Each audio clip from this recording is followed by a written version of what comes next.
కొమరం భీం ఆసిఫాబాద్ జిల్లా కౌటాల మండల కేంద్రంలో రేషన్ లబ్ధిదారుల ఆందోళనకు దిగారు. 3 నెలలుగా రేషన్ బియ్యం ఇవ్వకుండా డబ్బులు ఇస్తున్నారని, బియ్యమే ఇవ్వాలని వారు డిమాండ్ చేశారు. రేషన్ డీలర్ అందుబాటులో ఉండడం లేదని అధికారులు స్పందించి డీలర్ను బదిలీ చేయాలని కోరారు.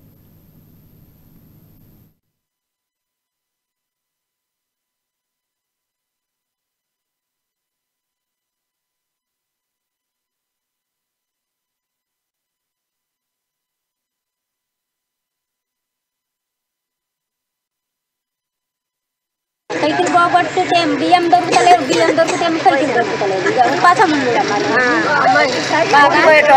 నిన్న పెట్టి నిన్న ఇయ్యలేదు, నిన్న 4 దాకా ఉండిపోయింది. అది అంటే ఓడిపోయిందని వెళ్ళిపోయింది.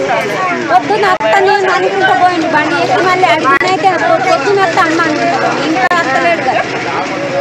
ఎన్ని రోజులు కావాలి కావట్టుకొని బండి ఎక్కినాక అడుగుతున్నాను రేపత్తాను.